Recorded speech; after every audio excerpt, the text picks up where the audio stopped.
Taatee ajaa'ibaa kana dhagahiin dabarsin guyyaa tokko qeerransaa fi gosoota saree baay'ee ciccimootaan leenjisanii falmii dorgommiif dhiyeessan. Qeerransichaa fi sariin waliin dorgomsiisuuf guyyaan qabame sun gahee gara bakka dorgommii sanaatti seensisan. Osoo dorgommiin hin eegalamin daawwattoonni hedduun falmii isaan taasisan irratti argamuun inni kaan qeerransatu injifata, inni kaan ammoo lakkii sareetu injifata jechuun yaada wal mormii walitti kaasuun eegalan. Osoo isaan wal falman abbaan seeraa dorgomtoonni falmiif akka qophaa'an sagalee dhageessise. Saroonni hundi isaanii bakka ciisanii ol kaanii akka dhaabbatan namoonni sariin kana fidanii dhufan ajajan. Saroonnis ol jedhanii qophaa'an. Qeerransichi garuu ciiseetuma dhageeffata.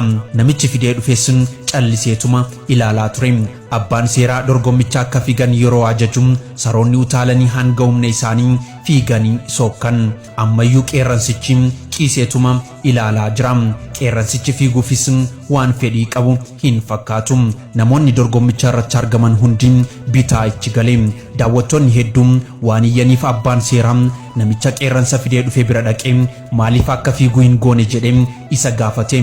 Namtichis deebii isaa akkas jedhee deebiseefi kanneen eenyummaa kee hin beeknee fi siin madaallee hundatti ga'umsaa fi dandeettii kee agarsiisaa ooluun hin barbaachisu. Ani warra isa madaalan natti fakkaateen isa wal dorgomsiisuu fide. Kan akka isaa waliin malee kan isa hin fakkaanne waliin dorgomsiisuun isa tuffachiisuudha jedhee deebii jala muraa hin qabne deebiseefi.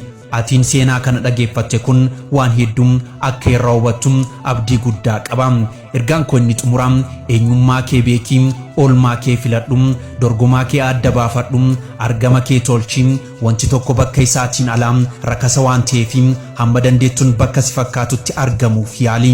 Egaa Oromoo koo waan gaarii barachuuf gurbaa qaxalee keessan kana TikTok isaa fuloo tolchuun viidiyoo isaa copy linkii si'a sadii gochuuf keessattuu YouTuber isaa subscribe tolchuu hin dagatinaa jecha wantoota beekuu qabdan kan biraatiin hanga olitti dachaanutti nagayatti.